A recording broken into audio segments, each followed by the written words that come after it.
Good morning, everyone. Good morning, 79. I would like to call this joint department heads meeting to order on January 24th at 8:30. And we will start with Joan Hendrickson. So we're going to go out of order slightly. So we'll have Joan go first, and then Pam Gary's going second, and then we'll go in our usual order. Okay? Thanks, Joan.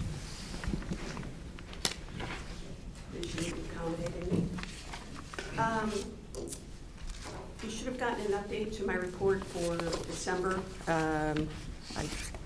Usually happens, I write it and then new numbers come in. So, but you should have gotten a December portfolio report. The only update that we have is for 6 months, we've made $494,995.95 for the general fund. And updated since then is I did a T-bill this week with a yield to maturity at 4.698%, $2 million.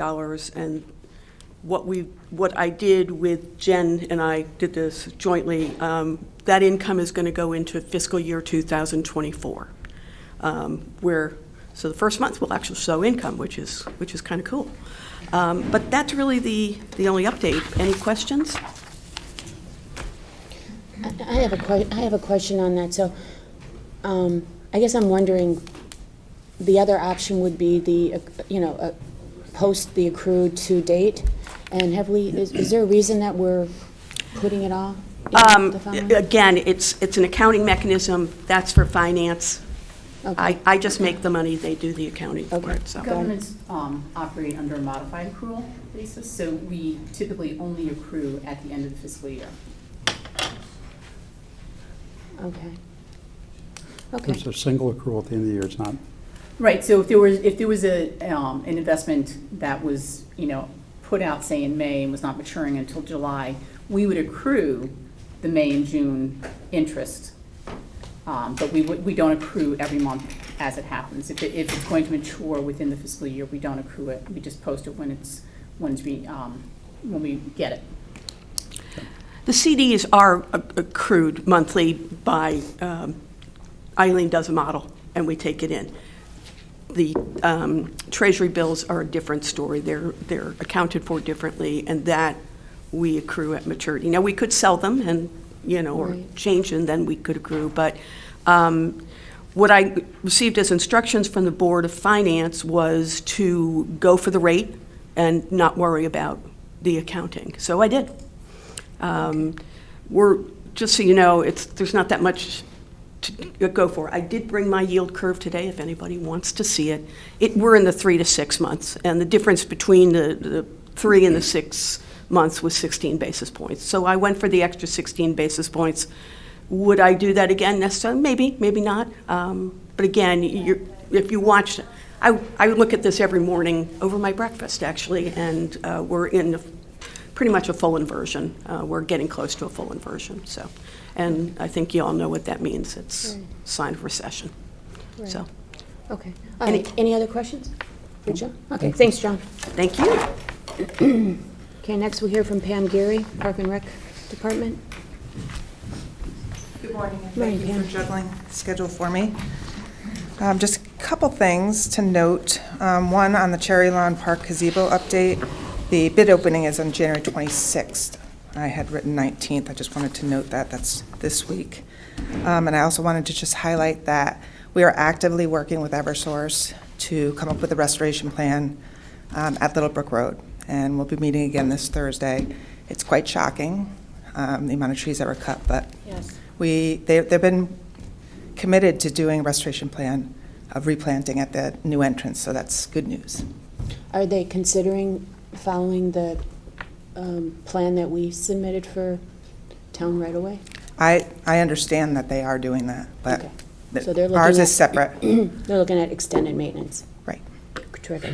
At the entrance, it's just shocking. Right. So, but they've been very good to work with right now and seem to be compromising, and they're going to come up with a 18-month watering plan And then we're just going to be choosing some of the plants and trees that we think that will look the best to cover some of the like big metal pieces that are there that your eye just goes directly to into the tracks.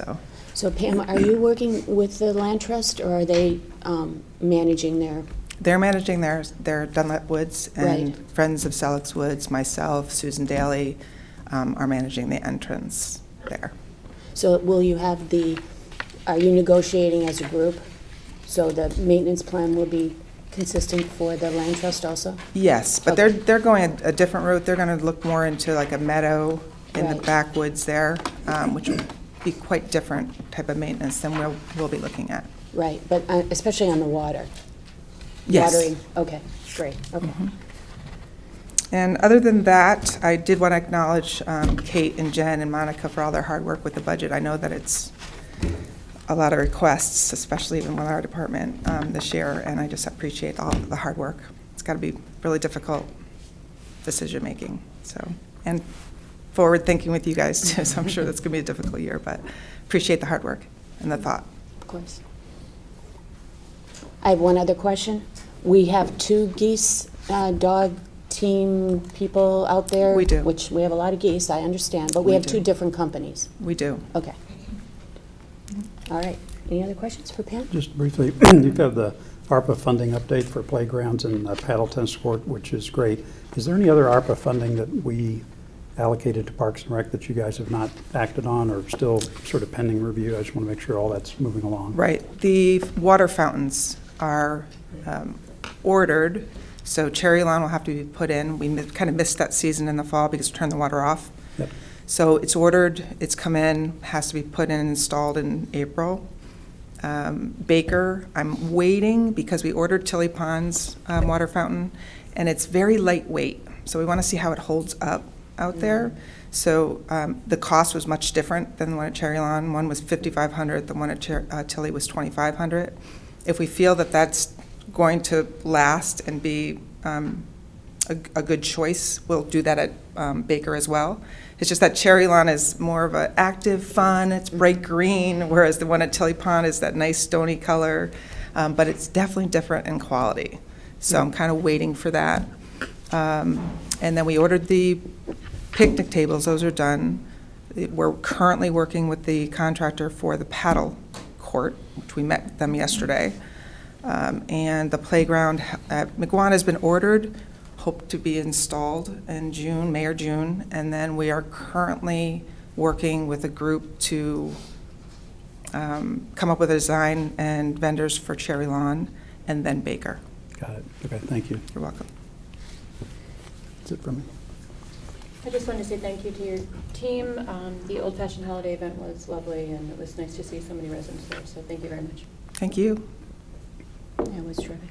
Pam, one last question. The concession over at Weed, are they, I see that we have some revenue from them. Is that just a percentage of their sales? Yes. It is, okay. 7% It is, of their okay. gross. Okay. Did the same company sign for next year? I have to, I need to look at the bid from last year. I'm not quite sure whether it was a 2 to 3 year agreement. If it was 2 year, we'll go out to bid again this year. If it was 3, then we'll have the same one for this year. So I'll be working on that this next 4 weeks. Great.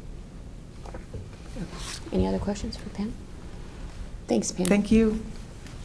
Okay, now we'll go back to our regularly scheduled lineup. So next we'll have Tony Homicki, our tip-top assessor. Good morning. Our year end is now the last day of January. We'll have the grant list signed on time with an increase. Pretty much close this week to get it over to Kate and Jen. Report pretty much speaks for itself. We've inspected over 500 properties with building permits as filtered by the building department and by the town planner. Motor vehicle side of the list continues to be healthy. A lot of people buying cars and upgrading a lot of their vehicles in the business personal property. It seems like the business community is investing into their own companies again. So other than that, the highlight would be the elderly tax relief program. We start this between February 1st and May. with the income limit being $58,100 for a married couple and $49,300 for a single individual. As a homeowner, they have to file between, as I said, February to May, and we have about 100 homeowners, or less than 100 households that are on the tax relief program. The report speaks for itself. Any other No, questions? Tony, that was my only question is, how do we reach those people? Do we have an annual kind of push info out? About every 2 or 3 years, we contact the registrar of voters. They download their list based on birth dates. It's the only database that I'm aware of that we can focus on dates of birth and sending flyers out to remind people that they're turning 65 or they become 65 and to consider the tax relief program, even the deferral option. So I can't think of any other database, but it's worked out pretty well. We usually bring in another 10 or 15 households. Okay, We're also going to be including something in the newsletter. right. Okay. Yeah, I think we should do that annually. Well, one other thought is that this time next year will be the final reconciliation of the townwide 5-year revaluation cycle. We have hired a good team of appraisers. They will be starting as early as next month with file conversion updates, inspecting each and every property visually with a variety of other appraisal techniques. So that's yet to come. Just on that point, can you just remind homeowners what to expect in this process, or when certain things will happen, what they need to pay attention to, all that? We'll have monthly updates on the website, starting with the team that we'll have in place, the objectives. There is already a question and answer on the assessors section of the website. But basically, we're looking at and physically viewing all of 7,000 parcels, taxable and exempt. Commercial properties will be refined a little further with income and expense statements. We do follow the cash flow between tenant and landlord to see what the best value would be. We don't want to overassess, we don't want to underassess. The numbers are all focused on anywhere from 12 to 17 months of sales that come into play. It could be typically for the town here, you have a turnover of anywhere from 400 to 800 sales annually that are arm's length market value sales. Each one of those will be inspected by my team, by myself. We complement the town of Darien, having 3 certified Connecticut municipal assessors in the assessor's office with Millie and Nancy Large as my associates. That process will continue with sales validation right up through October, November, into December. We have to follow state standards, to follow statistical regulations that come into place. We intimately use these land use software that Jeremy and his office are updating and maintaining. It's working really well because we not only use the appraiser's eyes and my eyes, but we use the eyes of the inspectors that are coming through the building department and the planning and zoning offices. That's a strong complement to what the statistics require for the performance-based standards by the Office of Policy Management. So it's a time-consuming process. It is house by house, neighborhood by neighborhood. We historically have anywhere from 15 to 25 different neighborhoods.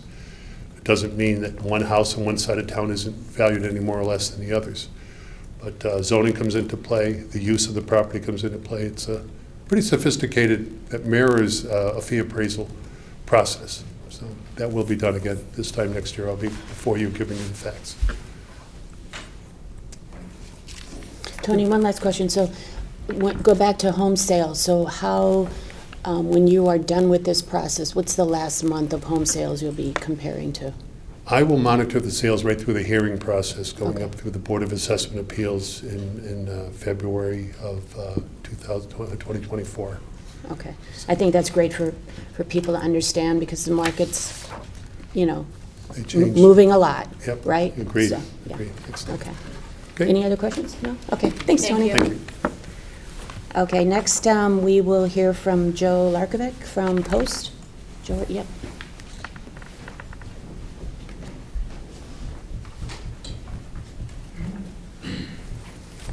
Good Morning, morning. Joe. Happy New Year, everyone. I have nothing new to add to the report, so I'll take any questions. I had one. Sure. On the Narcan overdose training, are you planning on doing that again? We are. We're hoping Okay. for a spring presentation. Same format. People will come, be able to take home Narcan kits. So hopefully we can continue that program. Was your 24, did you reach capacity? We had hoped for 24 to 25, so we Okay. were right on target. Okay. And, hoping as the program grows, we can get more and more people to be out there having Narcan. Okay, and you let us know how we can help you Absolutely. in any promotion. Great. Okay. Yes, sir. Looking at your number of hours volunteered, just over 99,000, do you have a target that you look for or that you need to run your operation? Like, is that more hours, plenty more hours than you need of volunteers, or would you like some more? We would always like some more. Those hours are really a culmination of, a dedicated group of adults and high school students. They give a lot of time, so the more that we can sort of spread that out, especially if you notice we did over 2,000 calls, that's the first time ever, so as our call volume increases, we can always use help to make sure we continue to maintain the right service. So, Thank you. you got it. I see that there's a pretty high number of psychiatric calls Yeah. that you guys get. I just being on the mental health task force and so much that's been in the media with people having mental health crisis, can you give me kind of an overview of how, when a call comes in, you guys will respond and how you're trained in order, if you're the first responder to get there, if you have somebody who's having a psychotic episode? Sure. So, EMTs receive, roughly 200 hours of training, which a good part of that is in behavioral health emergencies, sort of non-confrontational intervention. It really comes down to empathy and arriving on the scene and understanding what the family dynamic is and what people are going through and dealing with mental health, and just trying to match the person to the right resources. I think one of the things that we've realized as a society is the emergency department might not always be the best place to start that process. So I think we're looking at overall in medicine is, where do we get the right help for the right people? And right now it's bringing them to the emergency department and starting that process. But I hope in the future it's engaging other mental health resources and medical resources to make sure everybody's taken care of. So, but we're well trained. The police department is wonderful. They're also trained in how to deal with these cases as well. So, but you're right; those numbers are on the rise. It's concerning. Yes, ma'am. The report that, highlights for 2022, I love the way this is laid out. Is this on the website for people to see? I'm assuming, yes? We can put it on the website. Yes, I think some numbers are there, but not in the same format. But I agree. We I can think it's certainly well laid put it out, up. yeah. These reports are on our website under the Board of Selectmen packets. Perfect. Okay, I just think it would also be helpful if it was on there. Mhm. Yeah, Absolutely. thank you. Any other questions? That's it? No? Thank you. Thanks, Joe. You got it. Okay, next up is Mark McEwen, our Emergency Management Director. Morning, everyone. Morning. Other than the highlight of the December Christmas weekend storm, I have nothing further to add. I know there's a lot of frustration in the community of trying to survive a holiday with no power, no heat. So, as Monica mentioned in the newsletter, we already sat down with Eversource and we've had an open discussion, which I think will be fruitful in the long run for both of us. So we wait to hear back from them. I don't believe we've gotten a response. There was some delay. But that's pretty much the extent of my report other than what was on. Any other questions? I have one, Mark. On the WestCog Hazard Mitigation Work Group, where are you on that? So I've been participating in their work sessions. We meet virtually, and we had a meeting last week. They're trying to promote it. Those grants, as you're somewhat familiar with, there's competitive grants FEMA offers every year, BRIC, which is Resiliency, and also the FMA, which is Flood Mitigation Act. They're competitive grants, so it's nationwide. Dewberry Associates was picked, and they are working to try to promote that, but a lot of that is based upon the economic background of the community. So there's a heavy emphasis right now on trying to support that community that needs the help the most. So they've already put together some public relations. They're still working around the West Cog region, so we should see something soon. But as far as mitigation grants, Dewberry's also working for us, and they put together 3 applications for the hazard mitigation out of like 10 people that showed interest. It was very difficult to get the BCAs on 7 of those residents' property due to either lack of prior claims to the flood insurance, but going forward, their concentration is on the whole West Cog region, and it's very extensive, and I think they have a 2-year contract, and they're already a few months into the first year, so it's a long-term project. They're hoping to keep it going after the 2-year contract Right. expires. Right. Right, they're looking for a grant for that. So the brick and the FMA, is there a cost sharing for the town? It's currently 90-10, Okay. but it'll probably go back to 80/20? 75-25. Okay. And then on the program that we did in town, once these applications are finished, there aren't any others in the works, right? Last I heard, most people withdrew Right. because they couldn't get the numbers to work out for them. Right, The 3 that are in, it's a process that they may be denied in the future. The state reviews them first, and then if they meet the guidelines that FEMA sets forward, it goes to FEMA. FEMA usually takes 6 months to a year to make some decisions, and then it depends on the whole state of Connecticut and the money that's available, whether they can fund the projects or not. right. So Dewberry, does our contract or our commitment with them, does it end once the application is filed? That's how I understood it. Kate would know better. We could, if we wanted to, we could go further, but our budget request was based on getting that number, I think there were 10 originally, Original. getting them through the application process. Right, Because we didn't get 10. So far, I only know of 2 that we've actually filed. 3. Not sure. 3. 3? 2 elevations and an acquisition. Okay, I'm missing one of the One elevations then. one was a while ago. Okay, that's why. They were. So because we've submitted far fewer, we do have funds if we wanted to provide additional support, but that's, I think, a decision that the board would have to make. Right, but our plan was Our plan was to stage get one, them to the right? application. Phase 1, right, Yeah. okay. All right. Any other questions for Mark? No.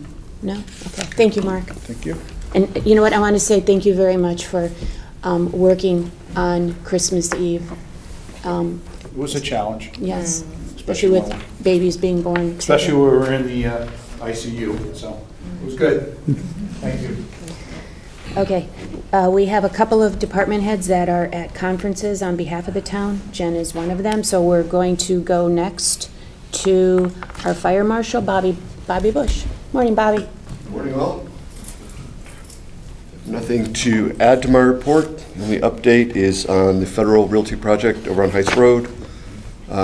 Yesterday, we met and went through everything, and we are prepared to issue them a temporary C of O on the second large building in the project there, which is the one that's closest to Heights Road. And we continue to work on permits for all the retail spaces, and they'll be leasing more permits. I'm happy to answer any questions. So I know that was like a phase, there are 3 phases, but the layout was a little off for me anyhow. So this temporary CO, this is done? The last one, or one more? No, there is another building. There is one more. They call it R4, which is the small building as you Right. pull into the complex on the left there. Okay, That small standalone building. okay. Any other? Are these inspections all pretty straightforward? I mean, in new construction, or do you have any trouble getting alignment? When he starts laughing, that's. okay. The inspections are fairly straightforward, but as we continue to have to explain, we require 100% compliance. And unfortunately, people out in the workforce don't understand that, and to them, 70% is good. And when we go back and they're like, well, we took care of that, and we're like, okay, so now you're like 80%. It's got to be 100%. Like, you can't do a half of a fire stopping job and not protect everything. So it's a challenge, and it takes a lot more time on our inspections than things used to 20 years ago. Just the pride in workmanship is just not what it used to be. Do we have the ability to charge them extra if we do have to keep going back out for inspections? Is that legal? I don't know if we have that ability or not I think we'd have to put that into a fee schedule for like a final inspection and then a reinspection and reinspection. Might be a real compliance incentive, actually. Yeah, that's what I'm thinking. Save time. Bobby, I have one last quick question. So it caught my eye, this listening device for deaf residents. that Yes. So is that something, was that an initiative you thought of, or is this something that, are we reaching enough people that might When need this? we did the panel over at the senior center, we had a resident over there that is hearing impaired. She approached me about it and asked if I knew of any devices. The town of Stratford actually received a FEMA grant a couple of years ago for these devices. So what it is it interconnects with the smoke detector. The smoke detector sounds the alarm. There's a, for lack of a better term, a listening device that hears the alarm, and then the bed shaking device is plugged into that, and it's put between the mattress and the box spring, and it literally shakes the bed to cause you to wake up. So we are working with Human Services, and we're going to be working with the senior center to see if there are other hearing impaired people in town that are in need of these services, and we are happy to go out and install them. That's great. Does that work with a carbon monoxide alarm? It will not work with a carbon monoxide alarm because so if it's a dual carbon monoxide smoke detector, it operates, but a standalone carbon monoxide detector sounds an alarm at a different frequency. Okay. So shaking the bed, I can see this would have appeal with parents of high school students. It may very well, yes. Expanding the application. Speaking from experience. No, that's enough. So, Bobby, you learned, you got this idea from being on a panel at the senior center? No, so a resident had approached me there about it, and I had seen this device before when Fire Marshal from Stratford had discussed it. So I reached out to him and to where to get them from. Okay, all right, I'll talk to you about this more. Okay, any other questions for Bobby? Just for curiosity, how do you get leads on hoarding cases? Neighbors. Multiple ways. Sometimes it's a result of a police incident call at that residence, medical emergency call. The home heating oil company goes to try to get in to either service the system or go for, a no heat call, and they can barely get through the house, let alone get to the furnace or the boiler. So we get. And they'll call you? Oh, yeah. Say, we got a problem? They'll Yeah. call, or they'll call Ally and Okay. say, I think we have a problem here. Any other questions? No. Thanks, Bobby. Okay, next we will hear from David Knopf, our Director of the Health Department.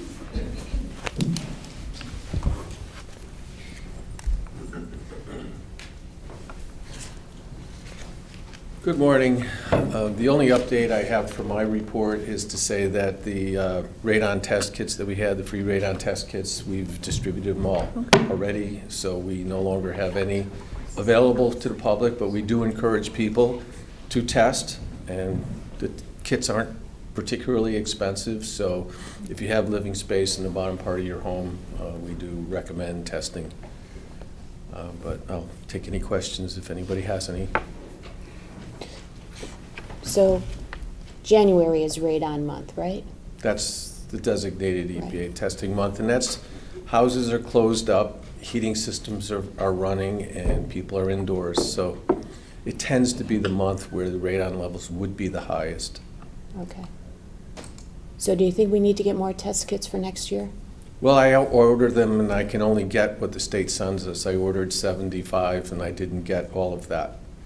And previous years, we didn't really even use up our allotment. I had ordered 50 in years past, and until the pandemic, demand was only so-so.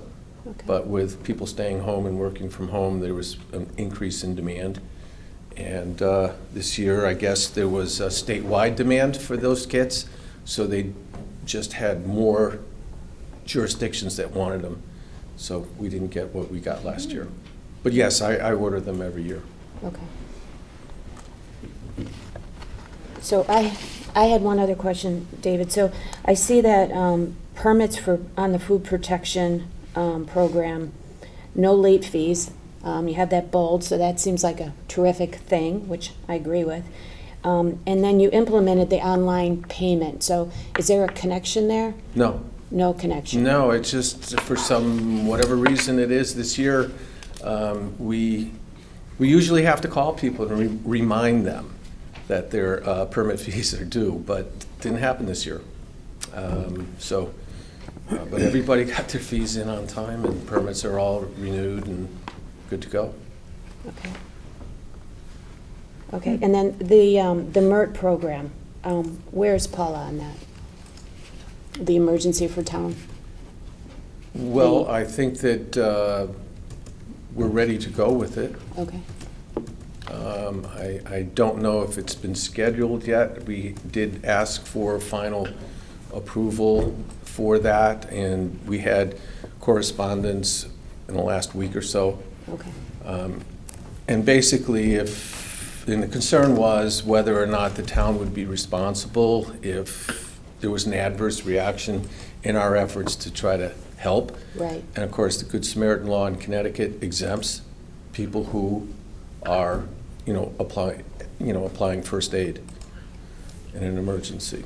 So we So would that would not be carry over. responsible. That would carry over to a town employee. Okay. Oh, yeah. All Yeah. right. Any other questions for David? No. Thank you. Okay, thanks, David. All right, thank you. Okay, our next speaker will be Susan Barksdale, our Director of Human Services. Resources, sorry. I think I do that every time. The only thing that is a little bit different from the report that you got is that the RTM did meet last night, and they approved that Darien Police Association contract was on their agenda. Other than that, I don't have anything else unless you guys have any questions. I have one question. I see town is planning to contract with Kerma for heart and hypertension.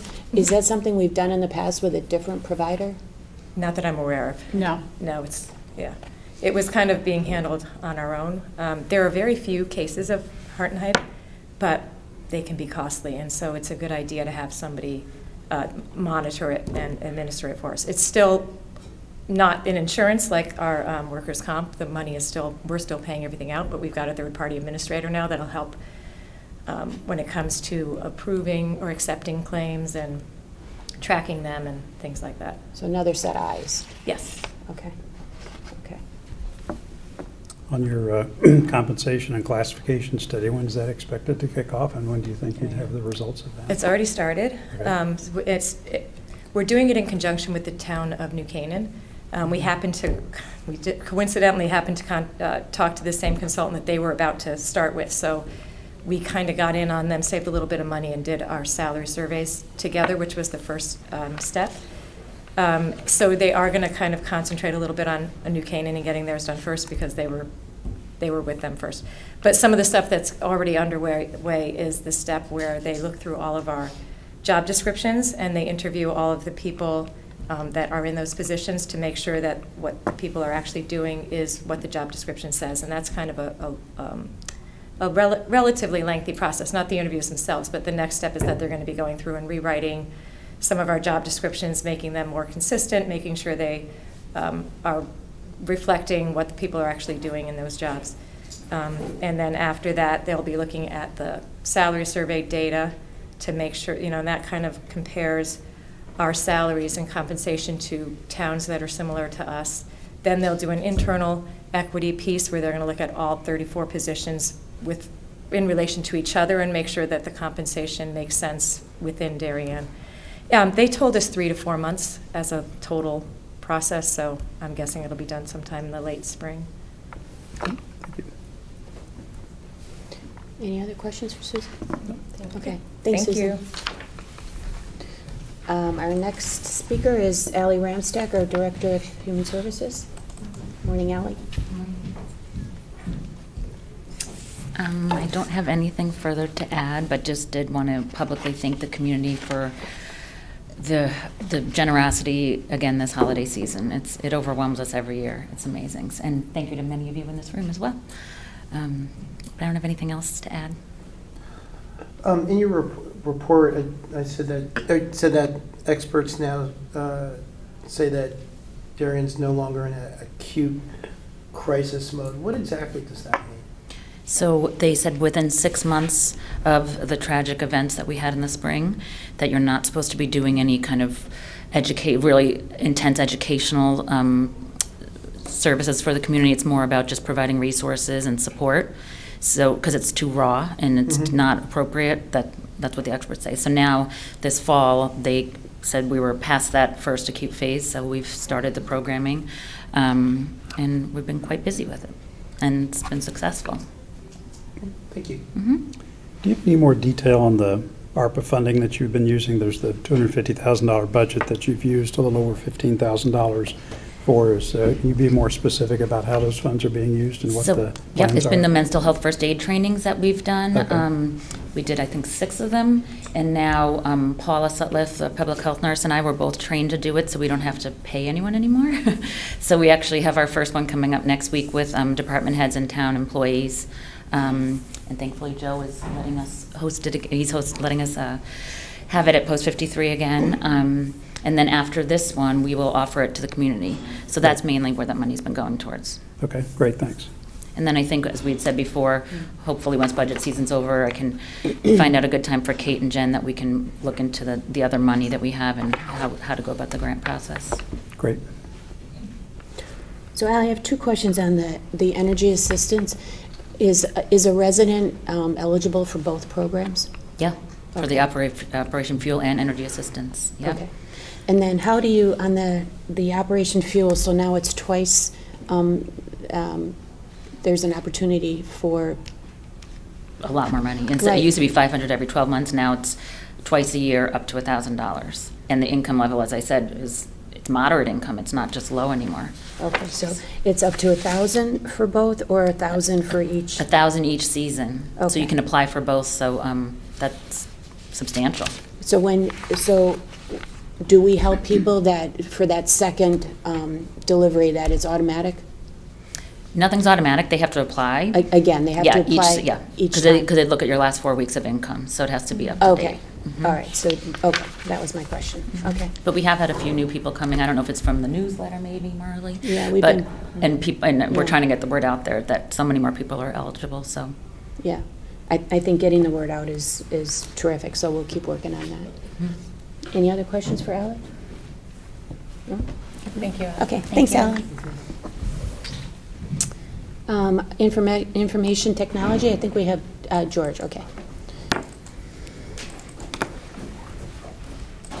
Morning. Just to add to the report, I think during the pandemic, one of the public terminals for the planning, zoning, and building department was removed. I just put it back, I think because things have lightened up a lot. Other than that, if you guys have any questions. Any questions for Yeah, George? for the replacement of computers, are you guys putting any additional security or encryption on those computers? Has there been a change in approach to that? Is it- I know that with the image that we're putting in, it's just a matter of having a lot of the, we've got a monitoring software that pretty much assures that everything's being updated with security and virus detection. Okay, Okay. thank you. No? Okay, thanks, George. You got it, guys. Thank you. Next, we will have Jeremy Ginsberg, Director. Jeremy, you're doing both, correct? That's correct. Happy to answer any questions you may have about building or planning and zoning.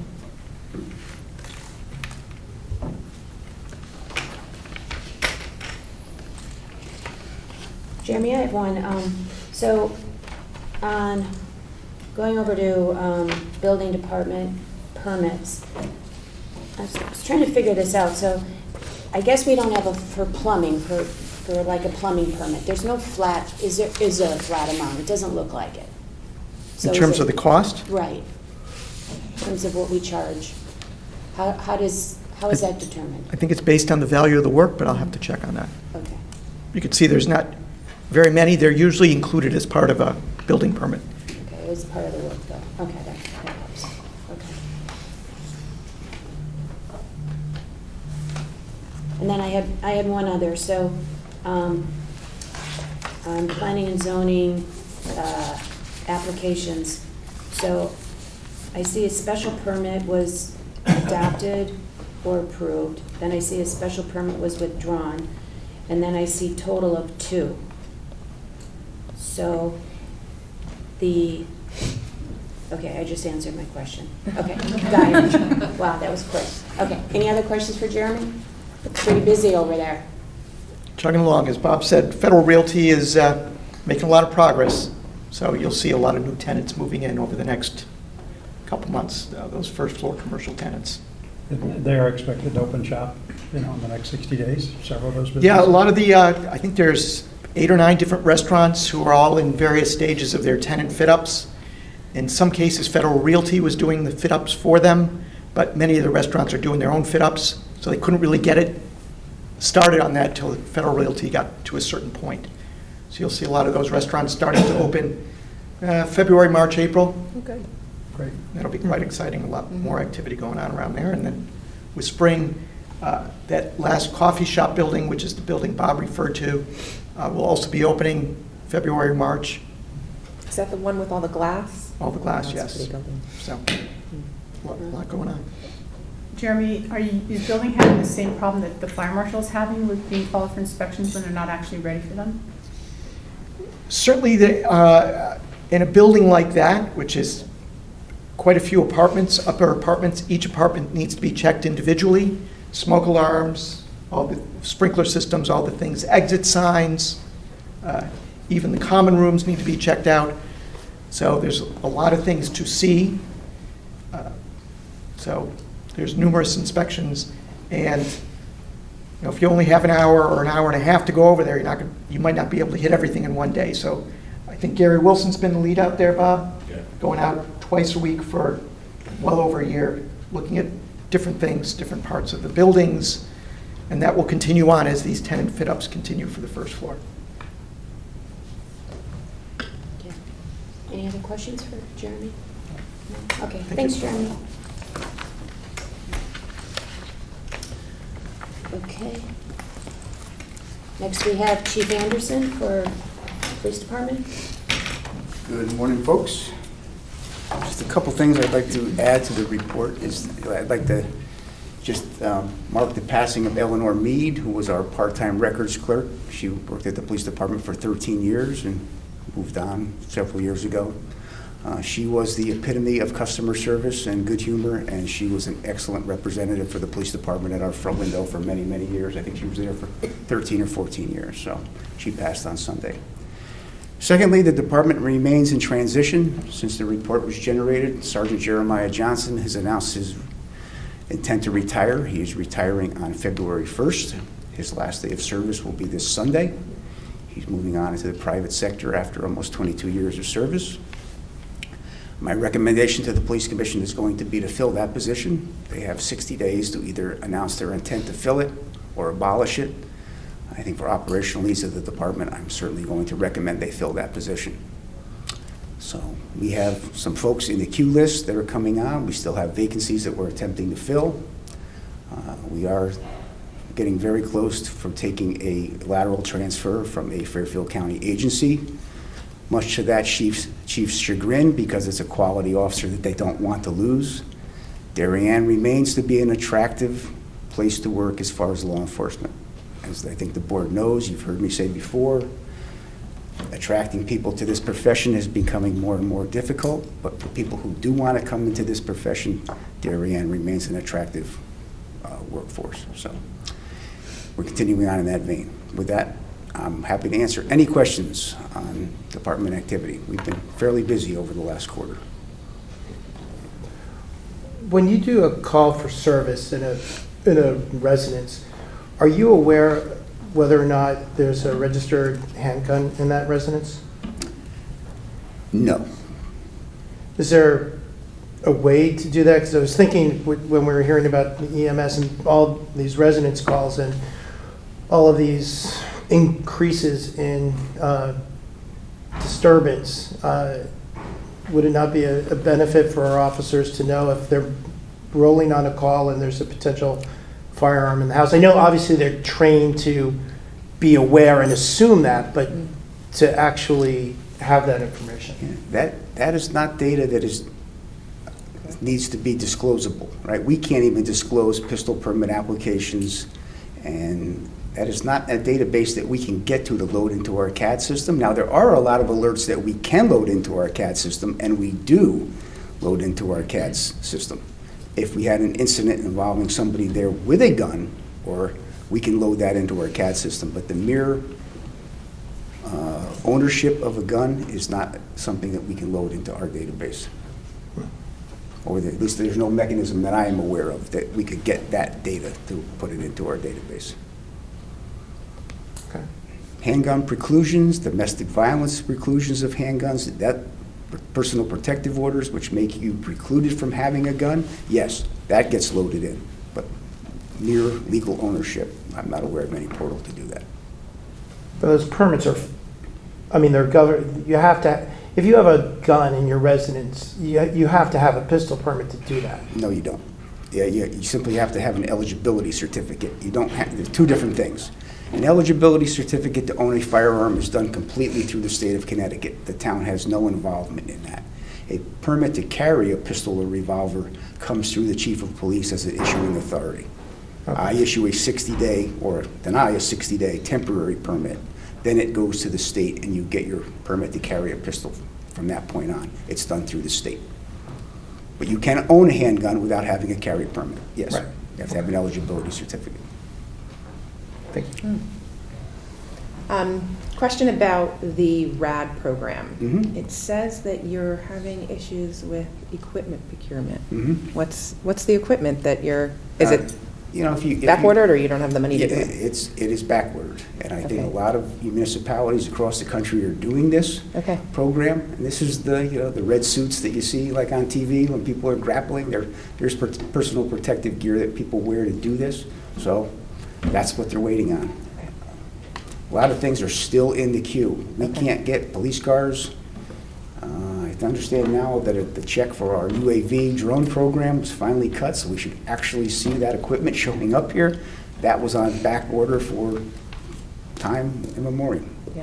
We're still trying to get our dynamic speed signs. Mr. Strugatsky asked about ARPA funding. It's like these folks don't want to sell us things because we call and call and call and call, and we have money to pay our bill, and we're looking for the product, and we're still having difficulty getting that.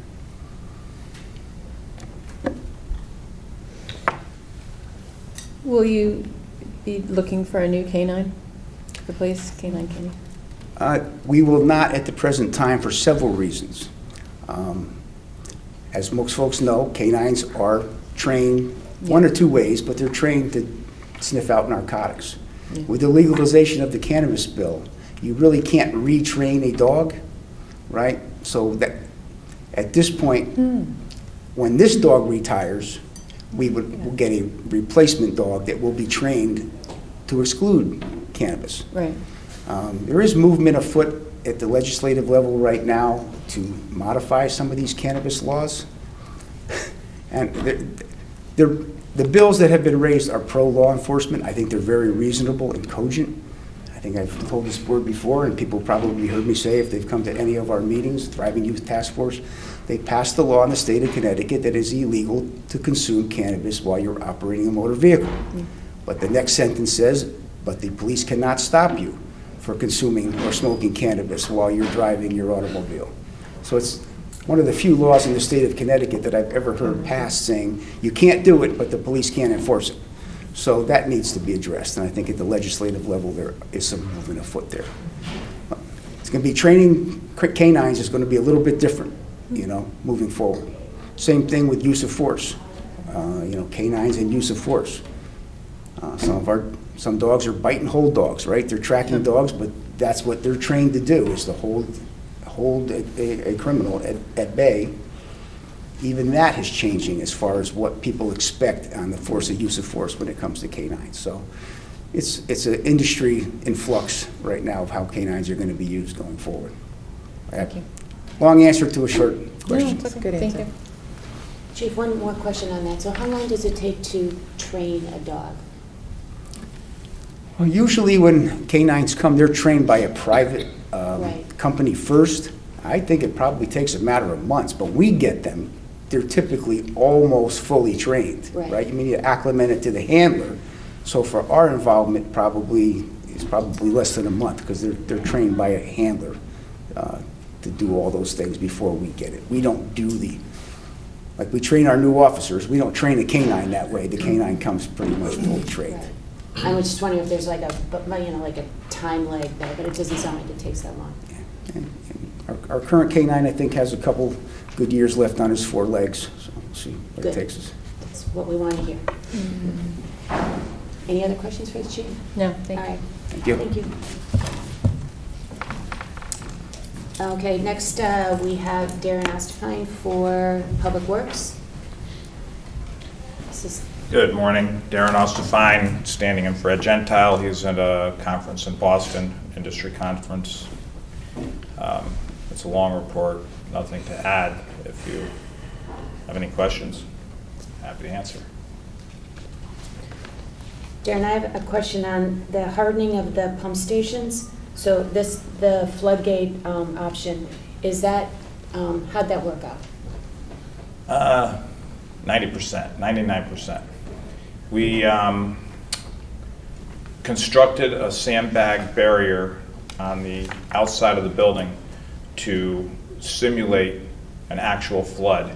We put the floodgate in the door and filled the outside with water as if it were flooding.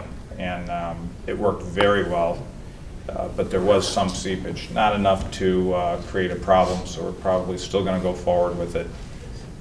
We believe that it does hard-proof the station to the point where we could prevent damage inside the station to electrical equipment. And we're also going to look, of course, on trying to make it a little bit better. Okay, so this is kind of our plan B? Yes. Okay. I have one other question on the garage. You might have addressed this before, but what happened to the floor, the deterioration of the floor? At the garage? Yeah. Concrete needs to be sealed to prevent water from getting in. It's not the water itself that hurts it, but it's the water and the salt that goes through the concrete and gets to the metal. And when the concrete floor deflects, there's micro cracking, and you get what's called effervescence coming through the floor, and then you know the water is making it through. Okay, this is all engineer talk. But simplifying keep it. going. Keep going. I'm with you. Okay. In simple terms, the floor has deflected to the point where we brought in a structural engineer, and they said, "You don't load it with the heavy trucks." So we took the backhoes out, we took the heavy trucks out. The lighter trucks were still good, but we're going to have to replace the floor, which means demo, electrical, HVAC, sprinkler system, move all that stuff out of the way, and then build a whole new floor. And we're hopeful to have that done before the next winter season, so we can put the heavy trucks loaded with salt on the inside of the building. Darren, can you explain where this floor is? Excuse me? As in, this is not the floor that we replaced when we renovated the garage. Thank you. That was Thank you. what I was That's about to a very, very important point. Yes. this is the garage was redone not too long ago, and the floor that you see, the wing of the building that's parallel to Ledge Road, that floor has already been replaced, and we don't expect to see the end of that. But going north, the other one that you see when you're going into the dump on the left, that's the floor that needs to be redone, and that's the first time in my recollection. I don't know that that's ever been redone, so this is new. Okay, Kate's point is exactly what we were all thinking about, so.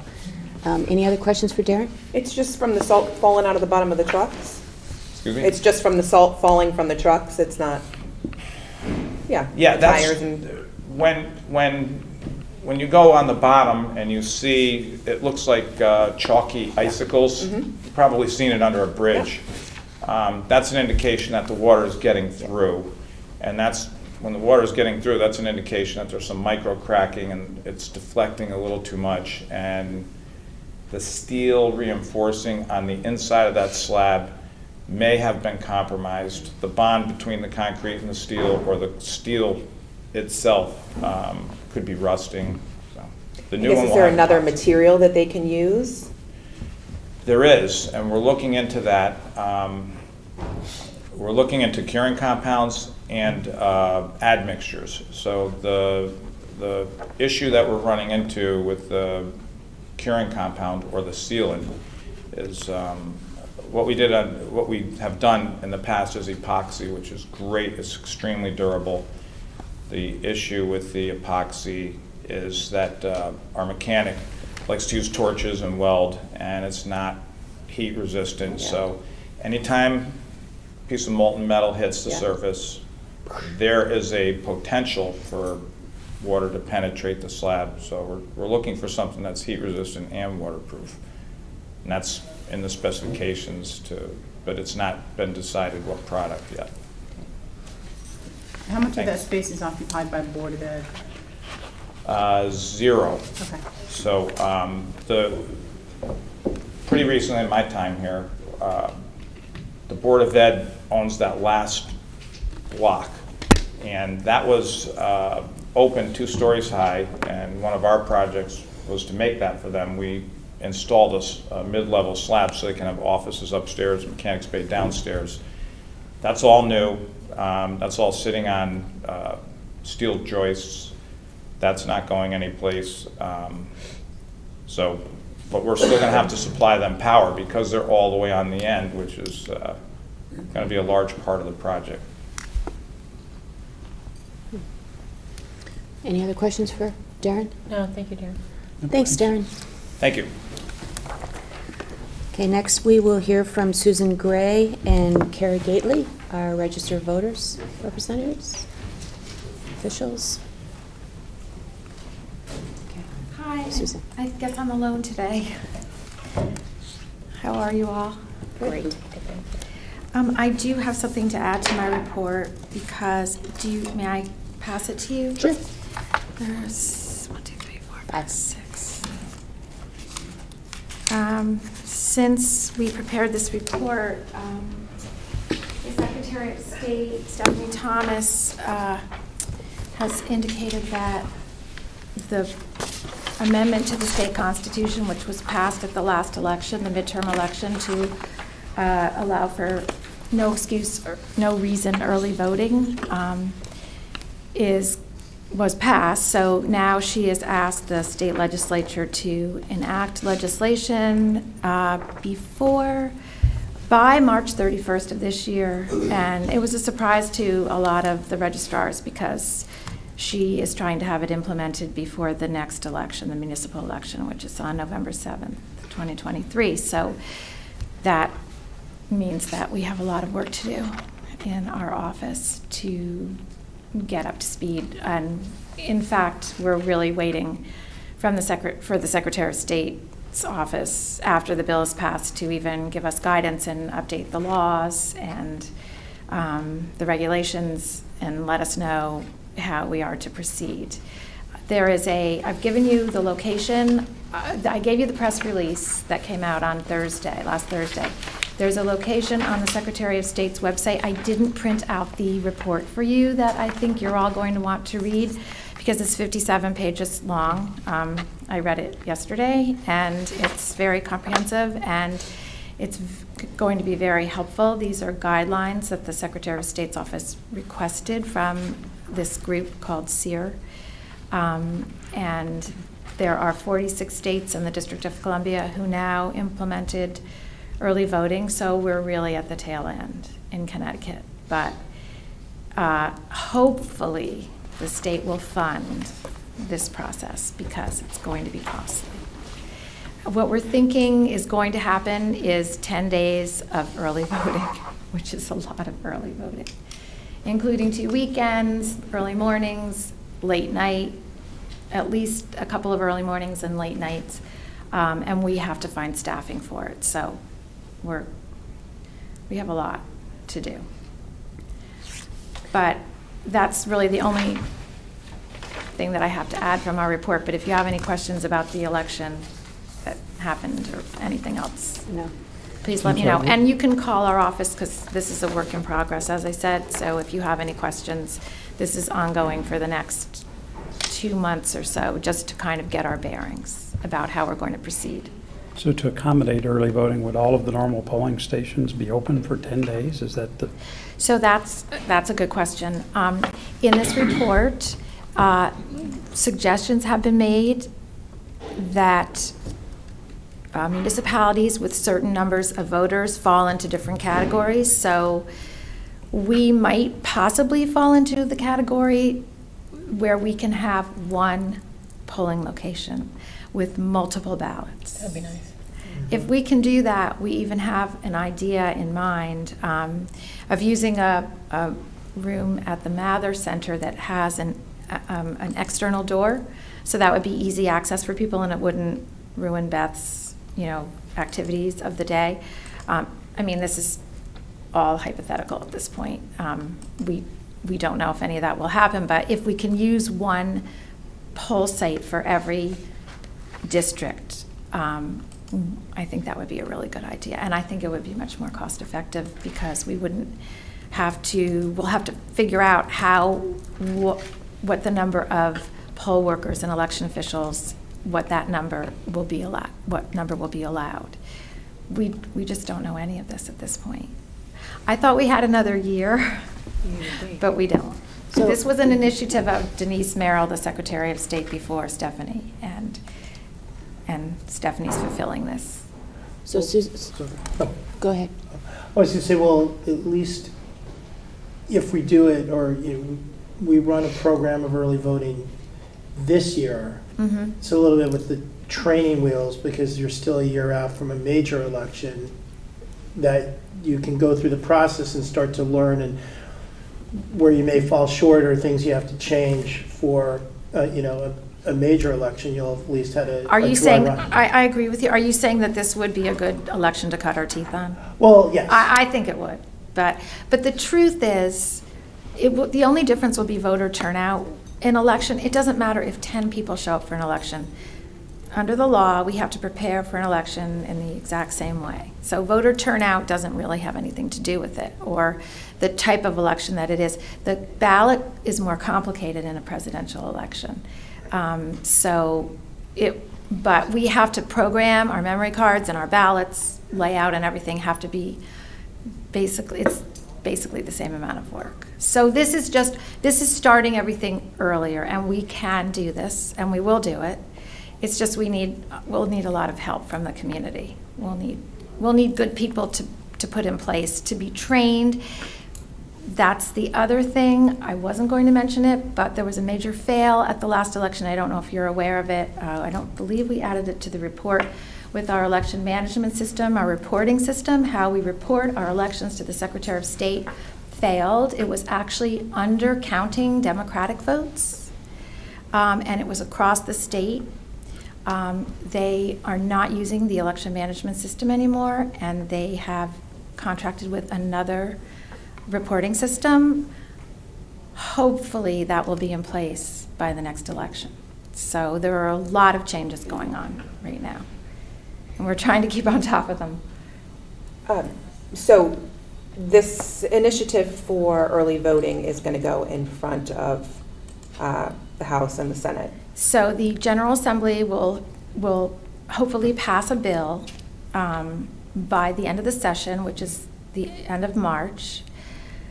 What will come from that bill is, the ability for them to then probably enact statutes that will give us guidance. Yeah, I assume that there's going to be an opportunity for public comment. And I would hope that There you will. and Kara kind of get together and have a discussion on the impact that it could have on our town and go up and make public comment or send some sort of, letter stating what Well- Darien feels would be the best practice for our town. Well, we won't have an option. To do public comment, you don't think so? Oh, I'm sorry. We won't have an option to do early voting. I don't think that's what you're saying. No, I'm saying before this bill goes in front to vote on, there's going to be an opportunity for Oh, I public see what you're comment, saying. I right? see what you're saying. And I'm you guys are the being closest posed. to it. I would hope you guys I'm are going to thinking- create your public comment to let them know, the impact that some of these decisions are going to have on our town, whether it's financial, because you said that this is going to have a huge impact financially if the state is not going to cover the cost for us. That is correct. Right. So I hope you and Yes. Kara decide to go up there and make some public comment So advocating for state funding for this. So we can talk about that. I mean, we, as registrars, we have never done this before. Yeah. But, so this is all a learning curve. But yes, I mean, everyone needs to know what this means for the town. And in here, I have indicated to you that Secretary Thomas has requested that the state fully fund early voting for all municipalities. Do I know whether that will pass? But that is what she's requested. It's going to be expensive. There will be 10 days of voting. It won't be the same as operating all the different poll sites that we have in the EDR. There are also some proposals in there for same-day voter registration versus election day registration. Again, some states have implemented this. There hasn't been any discussion that I know of in Connecticut for implementing this, but that will also mean that there will have to be areas designated for same-day voter registration during early voting. So it's a work in progress, and we're at the very tip of the iceberg, which is why I thought today would be a good time to get you a little bit more informed about what we're doing and what we're dealing with and where the state is going in terms of early voting. So, if So you have- Susan, yeah. a lot of things are on the state level are by population, and the cutoff is typically 25,000. Does that sound familiar for the one poll booth versus multiple? I meant to copy the 57-page report yesterday, and I left and said I forgot to run a copy of it. Right now, it's a little unclear. These Okay. were, so what happened was this research group took different municipalities with different, and they took municipalities of 5,000 and less, and then 60,000 and above, and in between, it was a little unclear whether or not we are allowed to have only one early voting site. Okay, so you'll let us know. I think there are a lot of things that they have to work out at the state legislature. My last question is, for other states, if the 10-day is passed, how likely is it that that will be changed in the future? Do you have any idea? That it will be changed? Yeah. Well, it's interesting because some states have changed, so there's a curve. In the beginning of early voting, people come the first day. There's a lot of people the first day, and then it kind of, there's a leveling off, and then the last day, a lot of people come. So there have been changes in many states regarding how long the early voting should be. Some states have it for 12 days. Some states, I think, have it for 2 weeks. Some have it. This is the mean. This is in between the 10-day. Okay. So then would we have more staffing on the first day and the last day and not have as much during? It's all, we're going to get together with other registrars of voters. We have a ROVAC meeting. We have a conference coming up in April, and I hope my whole office will attend. And we're going to be concentrating on this. Okay, I'm So sure you'll- we'll do a report for you after the conference. Perfect. And That'd let be you know, helpful. because we also have to get ready for our next election. So this is separate, so we have to plan for the actual election day. And we're trying to figure out how we're reaching out to poll workers now to see who would be willing to be trained, how do we get the training? And then that's a separate issue. Then we have to train all the poll workers for the election, separate from the early voting. And will some people spill over, Okay, terrific, you'll let us know. Okay, any other questions? No, for thank you, Susan. Okay, thanks, thank you. Susan. Thank you. Okay, next we have Beth Paris, Director of the Beth Senior is Center. unable to be here because of a staffing issue. Okay, next we have Kathy Larkins, our tax collector. So good morning. A little more bad news from my office. Collections definitely are softening. If you look at the rate that I have as of the end of the year, it's a little bit lower. A chunk of that is $1.5 million of escrow money from People's Bank. Before the merger, People's used to pay their escrow in December. Now with M&T, they're going to pay it in January. So if you take that impact out, it's about 50 basis points behind. I still have not received the large escrow payments from CoreLogic, Loretta, and Wells Fargo. They should be coming in any time now. That also is a little bit later than previous years. So as I've mentioned to Kate and to Monica, by the end of collection period in January, I'll have a better idea of what's going on, and we'll be able to give you some kind of an update. On a happy note, or positive note, my deputy collector, Ina Ginsburg, has completed all of the 4 courses for her certification as well as the final comprehensive exam. She just has to achieve her 3-year work experience requirement, and that will occur in February of 2024. It will be over 25 years that there have been 2 members of the tax office that are fully certified. So this was something that was really important to me when I started, and I am thrilled to say this is going to happen. Yeah. Other than that, if there are any other questions, I'm happy to field them. Just a quick question. Is it possible to break out how much of the tax collections for residents versus? Commercial? Yeah. It could be done, probably, yeah. I just was curious if that. Yeah, you know what, I'd just have trying to look into understand, that. like, do we need to be doing different efforts? I mean, I know that there's some accounting different, with the escrow payments. Yeah, I I mean, I can look into that. I was just curious. Thank you. Kathy, what's the convenience fee? What's the charge? What's the percentage? Okay, so it varies on the method of payment. So if someone pays, you're talking online through our Right. website. If it's an electronic check, it's $1.50. If it's a debit card, it's a $3.50 flat fee. And if it's credit card, it's 2.5%. And those are pretty much the lowest rates that are offered. Okay. The credit card, 2.5%. Do we get a lot of people that pay by credit card? Not relative Yeah, to, it's a lot of times it's motor vehicle, smaller bills. Got it. Okay. Any other questions for Kathy? Thank you, Kathy. Thank you. Thanks, Kath. Okay, next we have our town clerk, Krista McNamara.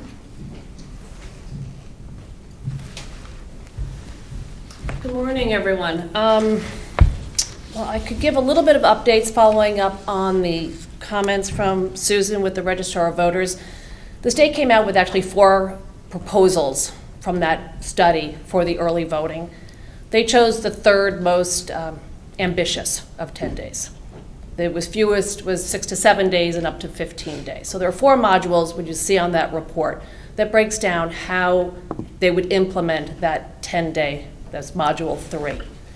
They're looking at registered voters. When you're asking about population, they're really looking at registered voters. So 5,000 to 60,000. Darien has 15,000. So we're going to fall in. We'd We're in have there. to have at least 1 location. Got it. Which Susan has mentioned. So just a little bit So of. the number is 60. 60 registered voters, Okay. not population. Right. And we're at 15, to give you perspective for Right. Okay. the state of Connecticut. I do agree it is a concern. I do have the costs that the town may have to implement if they look at ability to pay when they think about funding this. So I support any movement of our registrars of voters to advocate for the best model for Darien, personally. So I have this report here if anybody has any questions further on the early voting. Oh, not early voting. Okay, it's pretty straightforward. The question for my office is going to be how that will affect absentee ballots, because as you know, that's one of the major business units of the town clerk's office. Currently, Connecticut does not have no excuse absentee ballot, though with the change of the 6 reasons to sickness, one could interpret your great-grandfather in Kansas is sick, and therefore you cannot go to the polls. So it was de facto no excuse, in my opinion. But currently we have 6 reasons, so it'll be interesting to see if early voting does impact the absentee ballot process, and we'll be following that. Clearly, those students who are eligible to vote, who are in college, they will still use absentee voting, and probably those people who shouldn't be voting in Darien will continue to use absentee ballot voting. So we'll see how that goes. So, if any other questions on absentee ballot? Well, when you say shouldn't be voting in Darien, do you mean people who are no longer full-time residents here? Or what Correct. Exactly. So they're snowbirds and they're voting in Darien elections, Correct. basically? Correct. But then, but do they have any kind of residency here? I mean, maybe their grandmother lives here, their 80-year-old mother lives here. Okay. Okay. But that really is the world of registrar of voters. They maintain the voter list. That's not the responsibility of the town clerk. Then going back to some numbers to supplement what you've received, as reported last night, at the end of December, the town clerk's revenue stood at 57% of our budgeted amount. While we do see the numbers are decreasing slightly, I was personally a little bit encouraged that we're at 57.8% of our budgeted revenue as of the end of December. So I thought that was hopefully good news. We did have 2 realtors in yesterday preparing to put a couple of houses on the market, so we're still seeing some volume. As far as my report, a couple other supplemental information. As far as the representative town meeting, of course, that is another business unit of which I serve as clerk. We have 2 openings in District 3, 1 opening in District 4, and 2 openings in District 5, which is our largest district with 18 seats, as we do see that's a growing part of our population, as we've heard obviously from the Federal Realty tenants moving in. In supplement to my report, I just wanted to mention 2 other things. That I've had sort of an initiative to encourage the use of town email. I think it's important for our FOIA compliance, and I'm pleased to see that many of our new RTM members are moving to town email addresses. They really are embracing it, and I'd like to thank George from the IT department in working with me in getting our newest elected officials onto that platform. And secondly, I've been working with the finance department to move to ACH payments for our state payments. We make state payments on a monthly basis based upon the revenue we take in.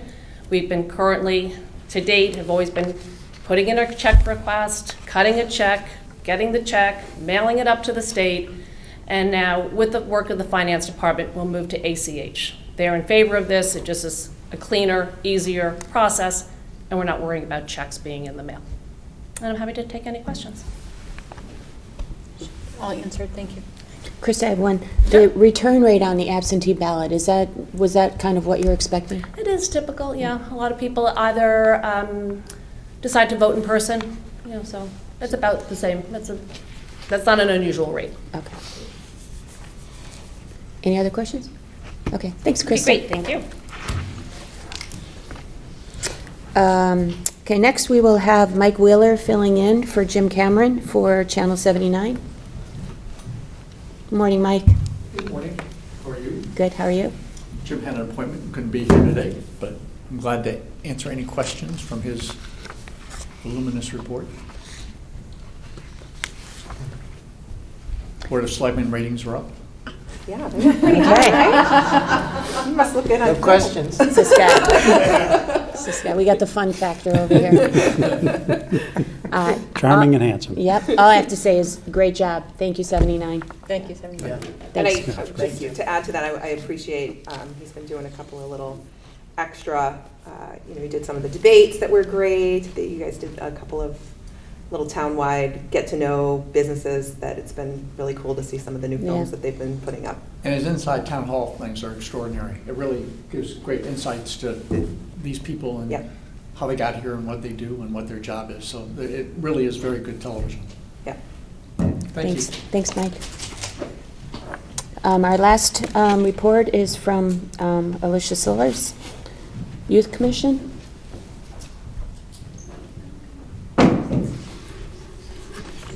Good morning. Good morning. First of all, I would like to extend my apologies for sending out an email through our entire database on Friday afternoon. I think that it went to about 26,000 emails looking for additional volunteers at our Friday afternoon TOPS event. I didn't realize it, and subsequently, my email was hacked and got what I call a worm in it. And IT George was all over it. But at any rate, unfortunately, it didn't turn up any additional volunteers. But I did get a few emails, one from Monica saying, anytime that you need help. So I'm hanging on to that email. The next dance, you're it. I'm actually just bowling. Just saying. Anyway, and it does take a village to run the youth department. There are so many people in this room who support my efforts. Jeremy Ginsburg has volunteered to help at our next drive-through food drive.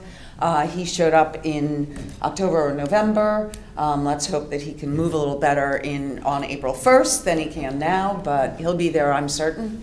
And Allie, and just, I'm not going to name everybody because I'm going to miss people, but I love what I do. I think the community really likes what we provide, and gratitude to everybody. I'm happy to answer any questions. So, circling back to the bowling event, what was the end result? Did you keep Paid the event? staff. I pulled in some staff, and it was very, it was underattended, but the kids who were there had a blast. They really did. Right. I'm actually going to work with the middle school to the PTO co-chairs and nominating to see about how we can pull in more parent involvement. Right. It's not a challenge that's limited to the youth department. We all know, I think it was expressed by a couple people here, volunteerism is on the decline, and we need to figure it out.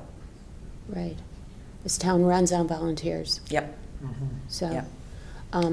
So going back to that, the chaperone, so is there any vetting for a chaperone for an event like that? I'm sorry? Is there any vetting for a chaperone to work on an event like that? Like, you know me, so I'm probably a safe bet, but in general. Right, well, very typically, it's parents. I Okay. mean, that's part of the expectation of signing your kid up for TOPS, is Right. that you be a part of the program.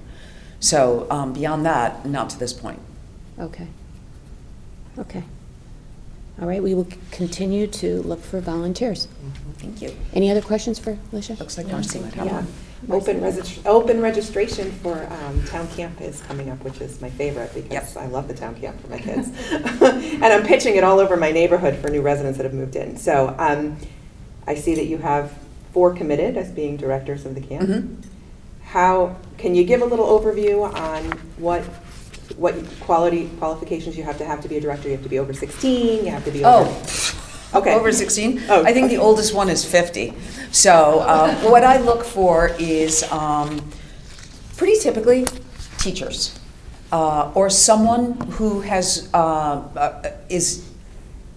had experience and a career working with youth. So masters in social work, an educator, someone who has been through the ranks of the program. might qualify for applying for an assistant director position. That's directors. So the way that I put it yesterday when I spoke with Randy, I'm kind of like the CEO and or COO of the summer camp operation. And the directors or co-directors are like the presidents of each camp. And then beyond that, there are counselors. Those candidates have to have completed their junior year in high school, unless they have successfully completed the counselor in training program that the Youth Commission runs. You have to have completed your freshman year in high school to apply for that, to qualify for that. And while I have the microphone and channel 79, I will publicly state that we strongly discourage parent involvement in the process.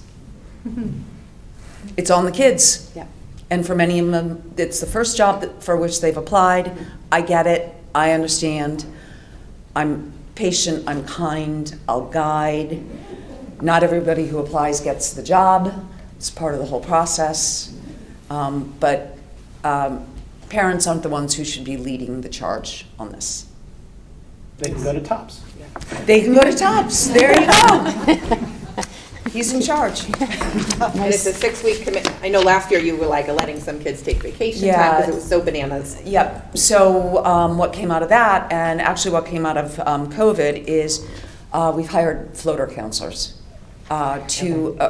depending, 2 additional counselors that can be, because you know that it's the reality. It's the reality. And then finally, just on summer camp, as you know, schools are offline. We will be operating all 3 programs out of Tokenique School. So Kevin Munrit, Board of Ed, and I have met a couple times over there, and he is so accommodating as he can be, while acknowledging that he has a job that has to be accomplished during the summer. So all out of Tokenique? Yep. Okay. So the traffic at 2:45, that's keeping me up at night already. Okay. Too early for that? Yep. Okay. Thanks, Alicia. You're welcome. Thank you. Okay. I don't have to adjourn? No. Okay. But go quietly. Thank you, everyone. Great reports. Really appreciate it. All right, I'd like to call the regular meeting of the Board of Selectmen to order at 9:58. And for January 24th, 2023, would you join me in the Pledge of Allegiance? I pledge allegiance to the flag of the United States of America and to the republic for which it stands, one nation, under God, indivisible, with liberty and justice for all.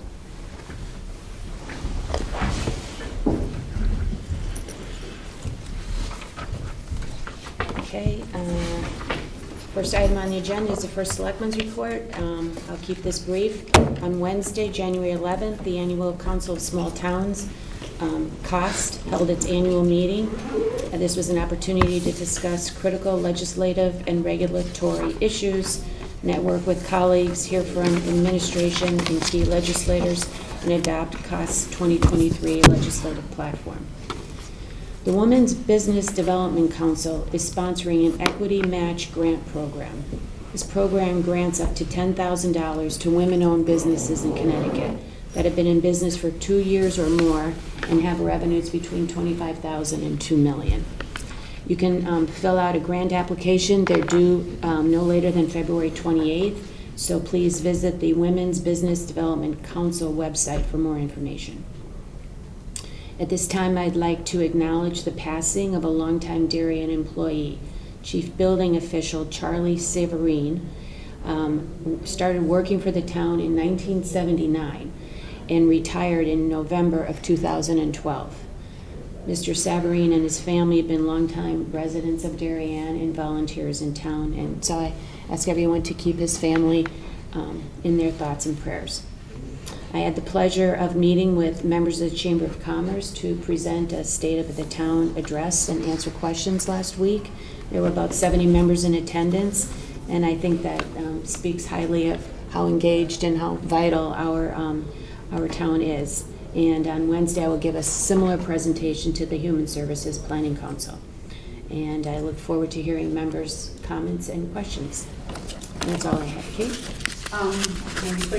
Susan informed you the PD contract was approved last night. And next up is the Public Works Union contract. They've sent us a request for information in preparation for bargaining. So we should be getting going on that in the next month or so. Jen Charneski and I have been discussing the process for reallocating ARPA funds as projects begin to finish or as we refine the numbers and find that perhaps the allocation from ARPA is going to be enough. We had originally thought of just simply following our normal practice of transfers, but we're talking about some big numbers where, there's one public works project where I think we budgeted $1.5 million, and that's not going to be sufficient. So the thought is that may be financed through bonds instead, and reallocating $1.5 million we think is significant. So we're going to need to call the ARPA committee back together to discuss that. And right now I'm reviewing references for the website upgrade. The firm's under consideration, and I'm also reviewing a proposal to design the upgrades that we need in the auditorium from AV upgrades. And that's it. Okay, next is board liaison reports. Mike? Why don't you have John go first if he has to go? Yeah, I got about 10 minutes. Go ahead. No report. Okay, Sarah? I have two updates. The Thriving Youth Task Force met last Thursday for the first time in 2023. Several student leaders from the Darien Youth Community Conversation came and spoke at the meeting about their takeaways from their event in November. One of the main things the kids were looking for is to have parents let kids be kids again, with less pressure and stress from parents in the community and more room to make mistakes. They'll be spreading this information out in the next few weeks. An update on some environmental strategies with Wheat Beach. They had some overnight shifts by the Darien Police to deter some youth late-night substance use, and they'll plan to do this one more time with the Darien New Canaan hockey game, and they'll be meeting with Parks and Rec to follow up about this. The next survey will be administered in February, and they have plans to work on the administration of the survey and the follow-up from that. The next event will be this Thursday, the 26th, at the DCA, and the topic will be creating a bully-free culture. And the next meeting of the Thriving Youth Task Force is March 16th. For the Henley Homes and Royal Building Committee, the committee met last week and approved the RFP for a commissioning agent for the town for the MEP portion of the project. This is an important piece for our project to ensure the MEP equipment is up to code and working. Discussions on project staging and the procurement of switch gears were had last week. Presentations and approvals are working their way through the planning and zoning board approval process for each school project. Bid documents are being drafted for the construction of the schools. We are still in need of 2 committee members. Please join us. And our next meeting should be on February 1st. This survey, is that, it's every 2 years, right? It was every 3 years, and it's been changed to every 2 now. Yep. All right, John? So the IT steering committee met, and we talked about 2 things. One was the survey results that the efficiency team led by Holly Schultz and Rob Cardone and Jeremy Ginsberg have worked on. The top results of that survey in terms of what we could do to, well, make things more efficient. First one was around more IT department training. Seems kind of simple, but there's a lot of folks who don't have sort of a full perspective on how to get the best out of the IT and the software that we have, so that's at the top of the list. That also will help with awareness, right? Some folks may not be fully aware of everything that we have and that is at their disposal or what other departments are using. And one of the things that we thought about was that if you think about how to standardize things, one of the first steps to indirectly getting there is just getting everyone aware of what all the other departments are doing. So if there's awareness building that's part of this skill building effort, I think that'll help people say, well, of the different systems we're using, it's clear now that we're aware of what these other departments are doing, that those guys over there, they've got the best system, let's just adopt that. So there, I think, could be a lot of standardization benefits that could come out of that awareness building. Kate's already updated you on the town website, which is underway. The only other thing right now is just on outsourcing. David Young, Millie, and Ali are all working on some ideas. The top one right now is this idea of sort of outsourced IT support. We'd still have our IT, obviously, group as it is now, but trying to figure out a way to get additional support for those guys. So our goal is to try and wrap up the committee's work by April, so I don't see this going on past that, but we'll get all our recommendations in place by then and adjourn. So that's it. No updates today. No updates? Okay. Kate, any public comment? No? Okay, next may I have a motion to add an item to the agenda regarding an application for an neglected cemetery grant. Mike moves, Sarah seconds, all in favor? Okay, Kate, can you discuss this? So the state has, every couple of years, they offer the these neglected cemetery grants. It's not a lot of money.